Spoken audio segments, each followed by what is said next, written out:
In the next video clip, you're going to be looking at examples of opening statements. As you're watching these presentations, I want you to listen for those things that are mentioned in the fundamental trial advocacy textbook. We're looking to see if they're telling the story. We're looking for the use of present tense verbs, a story that moves from one pace to another, that brings us as members of the jury towards the decision that we want the jury to make without ever arguing out loud, without ever saying the evidence means or this is a case about, that places the juror in the moment. Listen carefully to these examples, and then afterwards we'll talk about the example, what worked well and what didn't work, and how you can use the lessons that are available in the text to do an even better job. Picture in your mind a young woman. She's about 35 years old. She's a wife, a school teacher, and a devoted mother. Her days in the summertime are spent taking care of her two young daughters. She wakes them up in the morning, makes them breakfast, gets them dressed, and sends them outside to play. She cleans up the house, brings them in for lunch, sends them back outside to play. She does their laundry. She takes care of them. She brings them in for dinner and gets them ready for bed. She makes sure that they brush their teeth, and taken a bath, said their prayers, and she puts them to bed at night. And then after all of that, she takes a little bit of time for herself.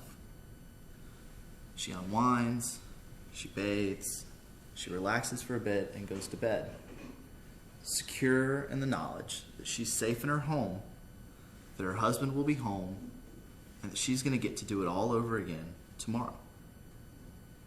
Members of the jury, do you know what it sounds like when the world ends? Brandy Alexander does. She would tell you that it sounds like gunshots waking you from a sound sleep. It's the blaring of police sirens and house alarms. And it's the sound of her breath bubbling out of her husband's chest as she tries to bring him back. It's the sound of shouted questions and of children crying. Where's Daddy? What happened to Daddy? I want my daddy. Chris Alexander's never coming back. He was ripped away from his family in an act of brutal violence, senseless violence. And now the state is trying to rip Brandy away from her, what is left of her shattered family as well. And it's being done following an investigation that lasted a grand total of 3 hours and that looked into a grand total of one suspect. Now, as you heard from the prosecution, they have to prove to you, in order to convict Brandy of anything, that she killed Chris and that she did so beyond all reasonable doubt. This means that there cannot be any alternative reasonable explanation for anything that happened. There's only one conclusion, and that you have to find that she killed Chris. The evidence in this case is going to show that that's just not possible. Throughout this case, you'll be presented with a little bit of evidence. And I ask that you bear in mind, what does that evidence show? And what doesn't that evidence show? And at the end of this case, I'll come back and I'll talk to you about why those two little girls that you see in that front row should have their mother sent home to them. And why the police and the prosecution in this case should be out looking for the real killer. The killer that they didn't bother to investigate the first time around. Sadly, I can't tell you who that is. We don't know. Because the police didn't bother to investigate the neighbor across the street who admits to having the right caliber gun that caused Chris's death in his hand the night of the murder.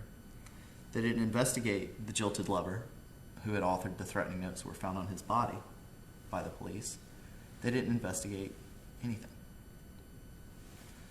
Ladies and gentlemen, I'll come back to you when we're all done, as I've said, and we'll talk all this through, and we'll come to the only reasonable conclusion possible. That's that Brandy didn't kill Chris. She's not guilty. Mr. Irvin takes a very different tact. He humanizes his client, the defendant, and then he begins to posit the reasonable doubt things that were not done, and makes an argument that regardless of the way you address this case, you just can't find his client guilty. I want you to take the information you see displayed in these slides and combine them with the example that you've just watched. Think about where they connect, where the things that I talk about from fundamental trial advocacy actually work when properly developed and placed within a presentation. When you see those connections, you'll be on your way to finding your voice as an advocate. And I promise you, it's a voice that will make the members of the jury sit up and pay attention. Till next time, I'm Charles Rose. We'll see you later. Take care.